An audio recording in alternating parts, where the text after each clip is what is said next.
জ্বলে উঠছে পুত প্রদীপ এবং শুভ সূচনা হচ্ছে নবম বর্ষের মুর্শিদাবাদ ইতিহাস উৎসবের।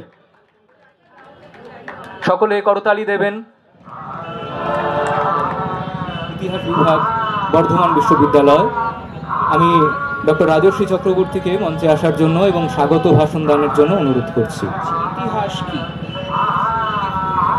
ঐতিহাসিক ঘটনার জনশ্রুতি এবং তার সহিত মানব মনের মিশ্রণে যে পদার্থ উদ্ভূত হয় তাহাই ঐতিহাসিক সত্য।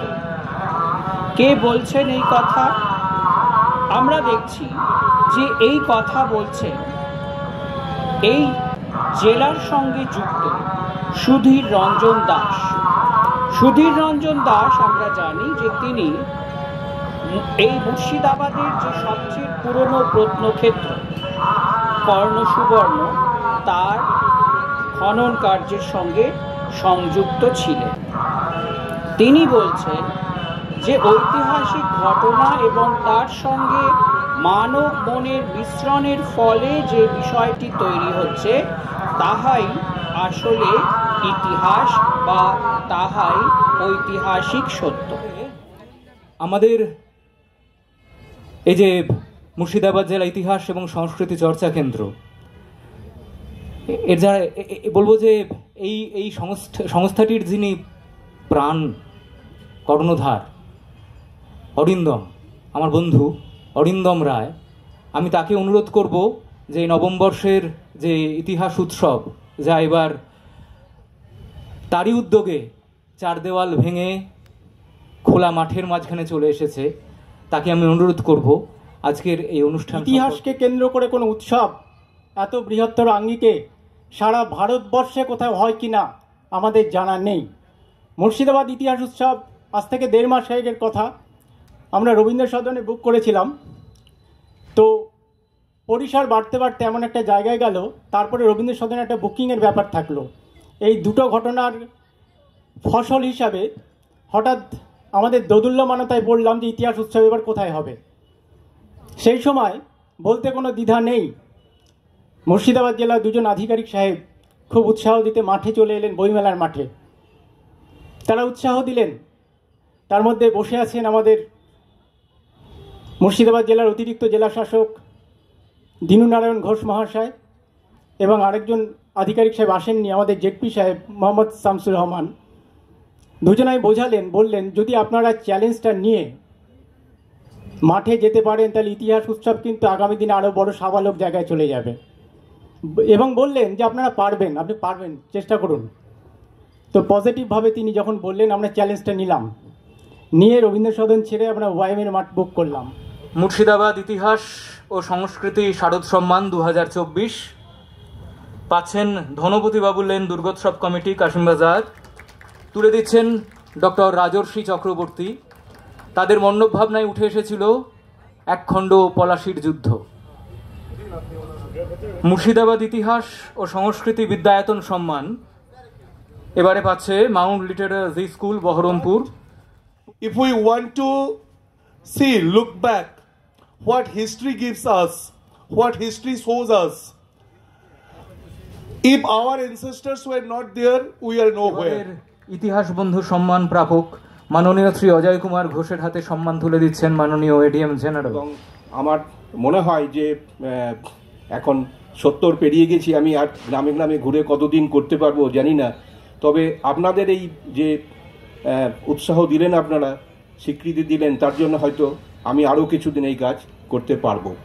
আমি যত জেলায় গেছি, আমি আঞ্চলিক ইতিহাসের সূত্রে বীরভূম, বর্ধমান, বাঁকুড়া এবং মুর্শিদাবাদ 4টে জেলাতেই তাদের যে সব বার্ষিক সভা অনুষ্ঠান হয় তাতে আমি যাই, কিন্তু এত মানুষের সমাগম, এত রকমের আপনার আয়োজন, এটা কিন্তু আমি কোথাও দেখি না।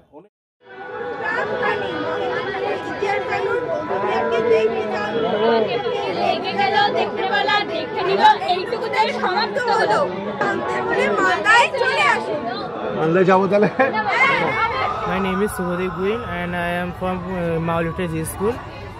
আর এই মডেলটা আমরা বানিয়েছি, কারণ এই মডেলটা এখন দেখবেন এই যে কাশিমবাজার বড় রাজবাড়ি, এটার নাম হচ্ছে কাশিমবাজার বড় রাজবাড়ি। এবার আমরা যদি এই কাশিমবাজারে দেখতে যাই তাহলে দেখবেন এটা এখন ধ্বংসস্তূপ অবস্থায়, কিছুই নেই, শুধু গাছপালা বেরিয়ে একবারে পুরনো অবস্থা। তাই আমরা এই মডেলটাকে ভেবেছি নতুন করে তুলে ধরবো যে আগে কেমন ছিল। আর এই রাজবাড়িটাকে বানানোর আমাদের মূল উদ্দেশ্য হচ্ছে মানুষদেরকে সচেতন করা যে এটা তো একটা ইংরেজদের একটা বড় রাজবাড়ি, এটার একটা নাম করা জায়গা হতে পারতো যদি আমরা মানুষেরা এটাকে ভালোভাবে যত্ন করে রাখতে পারে। রতন টাটা মহাশয় শেষ জীবনে ওষুধের ব্যাপারটা করে গেছেন। এটা মূলত জেনারিক বলেই সাধারণ যে জেনারিক মার্কেটে পাওয়া যাচ্ছে তাদের সঙ্গে আমরা এর তুলনা করতে পারি না। ইথিক্যাল প্রোডাক্ট যেগুলো আছে তাদের সঙ্গে আমাদের এই ওষুধের তুলনা করা যায়। যারা কন্টিনিউ ওষুধ খায়, ক্রনিক ডিজিজে যারা ভুগছে, মূলত তাদের জন্যই একটা প্রচেষ্টা যে প্রতি মাসে অনেকে আমরা দেখেছি 5,000, 7,000, 10,000 টাকার ওষুধ। ইতিহাস উৎসব শুধুমাত্র আমাদের জেলা নয়, ভূভারতে এরকম আয়োজন হয়েছে বলে আমাদের খুব একটা জানা নেই। শুধুমাত্র ইতিহাসকে কেন্দ্র করে একটি উৎসবের আয়োজন, যেখানে এই জেলার 100টিরও বেশি স্কুল এবং অন্ততপক্ষে 15টি মহাবিদ্যালয় কলেজ অংশগ্রহণ করছে এবং তাদের ছাত্রছাত্রী শিক্ষক শিক্ষিকারা অংশগ্রহণ করছেন। সেই সঙ্গে সঙ্গে ইতিহাসকে একেবারে গণমুখী করে তোলবার একটা প্রয়াস আমাদের এই মঞ্চের মাধ্যমে হচ্ছে। গত 9 বছর ধরে এই উৎসবটি চলছে এবং এতদিন পর্যন্ত আমরা রবীন্দ্র সদন প্রেক্ষাগৃহ কেন্দ্র করে এই অনুষ্ঠান করতাম। এবার আমরা মুক্তাঙ্গনে এসেছি এবং সেখানে আরও বেশি মানুষকে যাতে আমরা সুযোগ দিতে পারি আমাদের সঙ্গে মেলামেশার, মত বিনিময়ের, সেই চেষ্টায় আমরা করছি। এটা যে ইতিহাসটাকে গণমুখী করা আমাদের মূল উদ্দেশ্য। শ্রেণীপাঠ্যের বাইরে, বইয়ের বাইরে গিয়ে ইতিহাসটাকে জনপ্রিয় করা এবং সর্বসাধারণের মধ্যে ইতিহাসকে ছড়িয়ে দেওয়া এবং আমাদের অতীত ঐতিহ্য হেরিটেজকে সংরক্ষণ করা, এটা হচ্ছে আমাদের মূল উদ্দেশ্য। উৎসব যেমন একটা করি বছরে, তাছাড়া সারা বছর ধরে নানা রকম হেরিটেজ ওয়ার্ক করি, তারপরে বিভিন্ন রকম স্পট ভেরিফিকেশান করি, বিভিন্ন স্কুল কলেজে গিয়ে ব্যাপারগুলোকে অ্যাওয়ারনেস ক্যাম্পেইন করি। এইভাবে সারা বছর ধরে হেরিটেজ কনজারভেশন করি এবং যাতে হেরিটেজ যেভাবে সংরক্ষণ করা হয় সেই পদ্ধতিতে হেরিটেজ সংরক্ষণের জন্য আমরা নানা রকম ওয়ার্কশপ করি। এইভাবে যেভাবে সিলেবাসের বাইরে গিয়ে আমরা যে কাজগুলো করার কথা সেগুলো করি, সেটাই মনে করি যে ইতিহাস ও ঐতিহ্য সংরক্ষণের একটা রাস্তা।